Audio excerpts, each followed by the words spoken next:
Presta atenção nisso. Olha o que diz em Mateus capítulo 8, versículo de número 20.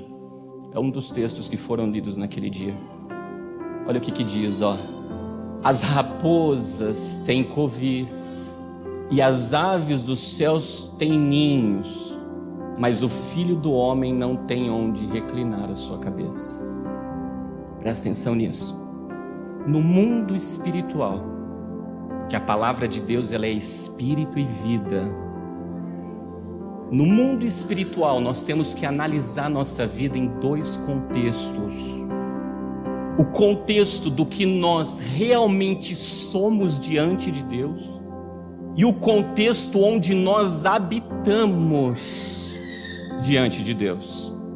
Quando eu olho para esse texto, eu vejo que eu posso ser uma raposa ou eu posso ser uma ave dos céus. Quando eu olho para esse texto, eu vejo que eu posso habitar, porque o covil é onde a raposa habita. Eu posso habitar num covil ou eu posso habitar num ninho.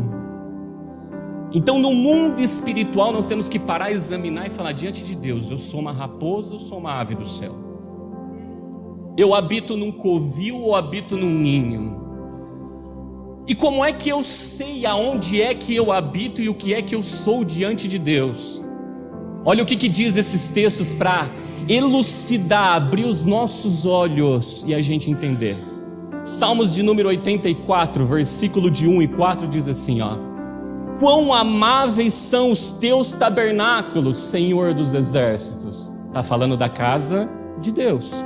Aí ele diz: a minha alma está desejosa e desfalece pelos átrios do Senhor. O meu coração e a minha carne clamam pelo Deus vivo. Então olha que ele está falando do átrio e está falando do corá. Então quando eu olho para o coração, ou o nosso coração é de raposa ou de ave do céu.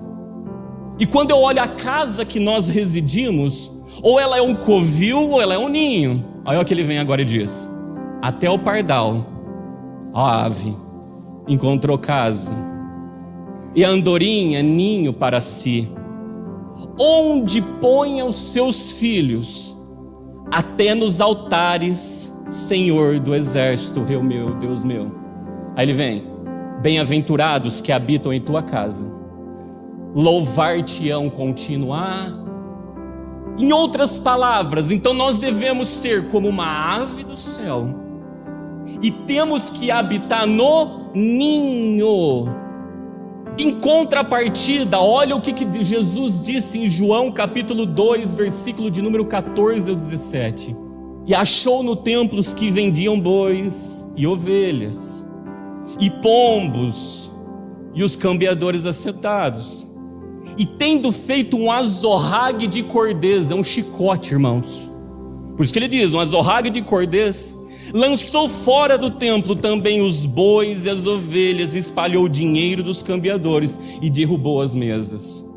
E disse aos que vendiam pombo: tirai daqui estes, e não façais da casa do meu pai casa de venda. Aí ele continua: e os seus discípulos lembraram do que está escrito: o zelo da tua casa me devorar. E olha o que está escrito em Marcos capítulo 11, versículo 17. E os ensinava dizendo: não está escrito, a minha casa será chamada, é Jesus falando, por todas as nações, casa de oração, mas vós a tendes feitos um covil de ladrão. Presta atenção, quando nós habitamos dentro de um covil, irmãos, Jesus passa a mão no azorrague e é só chicote em nós, é só mesas da nossa vida virando para todo lado. A gente sempre pede a mesa de Esther, porque a mesa de Esther, Deus preparou uma mesa diante do inimigo dela, que era Amã. E na verdade o inimigo de Deus agora aqui nessa história são as raposas e são os covis. Porque olha o que está escrito em Isaías capítulo 56, versículo 7, a parte B: os seus holocaustos e os seus sacrifícios serão aceitos no meu altar. E observa que as andorinhas que a gente leu lá no começo E observa também que os pardais que a gente leu lá no começo, que está lá no texto de Salmo 84, fala que ele habita nos altares do Senhor. Aí ele diz: porque a minha casa será chamada casa de oração para todos os povos. Então, aonde tem um ninho, o altar é de Deus. Aonde tem um covil, quem habita lá é o ladrão. E quem é que veio para roubar? Quem veio para roubar é o diabo. Então aquela casa não é de Deus, a casa é do diabo, porque ele que veio para matar, roubar e destruir. E o ladrão, se ele precisar matar para roubar, ele mata. Se ele precisar destruir para roubar, ele destrói, irmãos. Então olha como que é sério. Todo mundo diz que eu tenho que ser apenas um homem cheio do Espírito Santo, mas Deus não diz isso. Deus diz que eu tenho que ser um homem cheio do Espírito Santo e estar aonde está o teu altar. Olha o que diz esse texto, meus amados, que está em 2 Coríntios, capítulo 6, versículo do 14 a 18. Nós já aprendemos isso aqui com boi e jumento. Hoje nós vamos aprender com pássaros e com raposas. Não vos prendais a um julgo desigual com infiéis. Aí ele vem: por que sociedade tem a justiça com a injustiça? Justiça, conduta de ave. Injustiça, conduta de raposa. E que comunhão tem a luz com as trevas? Luz, conduta de ave. Trevas, conduta de raposa. E que concórdia entre Cristo e Belial? Cristo, ave. Belial, raposa. Ou que parte tem o fiel com o infiel? Ou que consenso, olha aqui, tem o templo de Deus com os ídolos? Templo de Deus, ave. Ídolos, raposas. Aí ele vem: porque vós sois o templo do Deus vivente, como Deus disse, neles habitareis. Aí tem um E aí, ó. Então ele habitar em nós, nós temos que nos comportar como uma ave. E entre eles andarei. Em outras palavras, eu tenho que estar no ninho. Não é um ou outro, é um e outro. Aí ele continua: e eu serei o seu Deus, e eles serão o meu povo. Aí ele vem: por isso, saí do meio deles, ou seja, vaza do covil, vaza do meio das raposas, e apartai-vos, diz o Senhor, e não toqueis nada imundo, ou seja, se comporta como um passarinho, e eu vos receberei. Aí ele diz: e eu serei para vós pai, e vós sereis para mim filhos e filhas, diz o Senhor Todo-Poderoso. Olha o risco. Se eu tiver num covil, ou se eu deixar de ser uma ave do céu, Deus não me tem por filho, irmãos. Mas como assim, pastor? Olha o que diz esse texto em Marcos capítulo 1, versículo de número 10 a 11. E logo que saiu da água, quem é que saiu aqui? Foi Jesus. Após ter sido o quê? Batizado por João Batista. Ele diz: e logo que saiu da água, viu os céus abertos, e o Espírito que, como o que, irmãos? Uma pomba descia sobre ti. Aí vem de novo lá: e ouvia-se uma voz dos céus que dizia: tu és meu filho amado, em quem eu me Aí eu te digo, pomba é ave ou raposa, irmãos? Olha a ave aí. Logo Jesus, ele era o ninho, para que o Espírito de Deus repousasse sobre a vida. E observa que quando isso aconteceu, Deus olhou para ele e falou: esse é meu filho amado. Ou seja, se eu não me comporto como um ninho, não estou no ninho, e também não tenho a minha conduta como uma pomba, ou seja, não tenho a minha conduta como uma ave do céu, Deus não me tem por filho.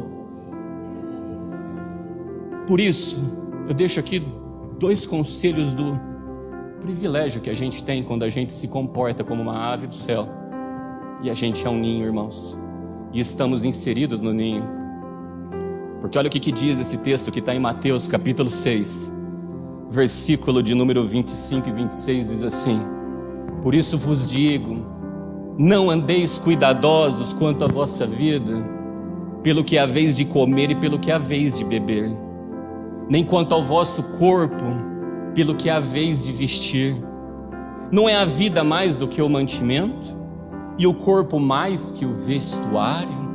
Aí ele diz, olhai para onde, irmãos? Para as raposas?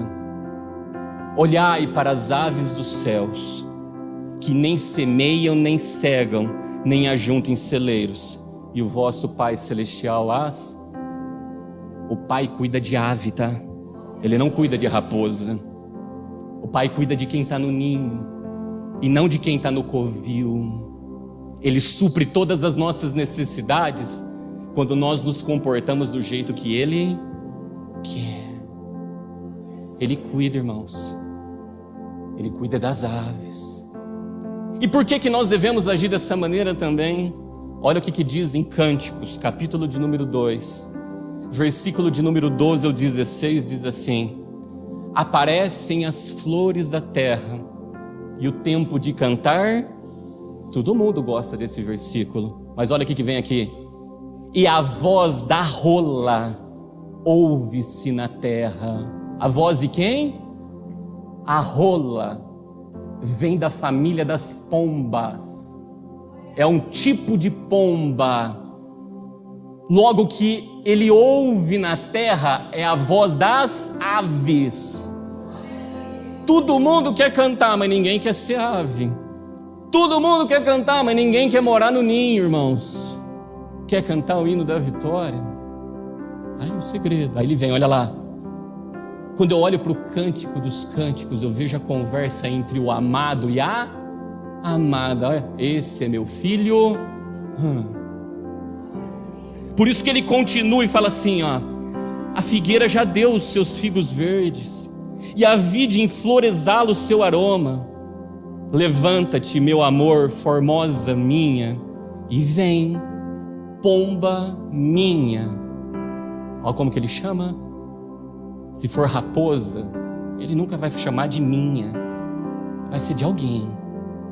Pomba minha, que anda pelas fendas da penha, no oculto das ladeiras, mostra-me a tua face, faze-me ouvir a tua voz, porque a tua voz é doce, e a tua face é graça. E ouça o que o Espírito diz à igreja. Ouça ao Espírito da pomba, ao Espírito Santo, onde a tua voz é doce, é aprazível, é agradável. Aí ele vira e fala assim, olha lá: apanhai-nos, as raposas e as rapozinhas, que fazem bem as vinhas, irmãos.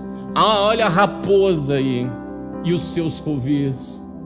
Apanhai as raposas e as rapozinhas, que fazem mal às vinhas, porque as nossas vinhas estão em flor. O meu amado é meu, e eu sou dele. Olha aqui que interessante.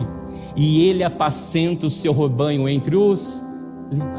Olhai para as aves dos céus, que não ajuntam e Deus cuida. Aí ele fala, olha para os lírios também. E aonde que está o rebanho dele? No meio dos... que não tecem, mas nem Salomão se vestiu como eles se vestiram. Irmãos, vinha, raposa e raposinha faz mal para a videira. E quem é a videira? É Jesus. E quem são os ramos? Somos nós. Somos atacados por elas se ficamos no meio. Somos destruídos por elas. Por isso, olha o que Jesus falou, e aqui eu finalizo. Lucas capítulo 13, versículo de número 31 ao 34, ele falou assim, ó: naquele mesmo dia chegaram os fariseus e disseram-lhe para Jesus. Lembra que nós aprendemos que o escriba chegava naquele texto? Aí ele diz, olha o que os fariseus falou para Jesus: sai e retira-te daqui, porque Herodes quer matar-te. Era Herodes que queria matar eles? Ou eram eles que chegaram em Herodes e falou, ó, mata ele lá, porque ele não é rei nosso não. Aí ele continuou e respondeu-lhe, olha o que ele disse: ide e dizei àquela raposa. Então Jesus ou olha a gente como as aves dos céus, ou ele olha a gente como uma raposa: eis que eu expulso demônios e efetuo curas hoje e amanhã, e no terceiro dia sou consumado. Em outras palavras, eles queriam parar a obra de Cristo, queriam tocar nos frutos da vide, como a gente viu que as raposas, as rapozinhas fazem. Aí ele diz, importa porém Caminhar hoje, amanhã e no dia seguinte. Em outras palavras, se ele falou que importa caminhar, significa que não queria que ele caminhasse mais. Significa que não queriam que ele marchasse mais segundo as Escrituras. Porque está ligado na videira, irmãos. A videira é o verbo. E o verbo é quem? É Jesus. Aí ele continua. Para que não suceda que morra um profeta fora de Jerusalém. Olha lá. Jerusalém, Jerusalém, que mata os profetas e apedreja os que são enviados. Conduta de raposa e de covil. Quantas vezes quis eu ajuntar os teus filhos, como a galinha os seus pintos debaixo das asas, e não quisestes. Galinha habita onde, irmãos? Em ninho. É isso. Pega essa palavra e o contexto da nossa vida. Nós somos raposas ou aves dos céus? E estamos inseridos num covil ou estamos inseridos num ninho? E o conselho é: seja uma ave no ninho de Deus, porque lá Ele vai receber a tua adoração, lá Ele vai receber o teu sacrifício, lá Ele vai receber a tua oferta. Não fica no covil, porque para o covil só vem chicote, só azorrague e mesas viradas contra as nossas vidas. Amém, irmãos?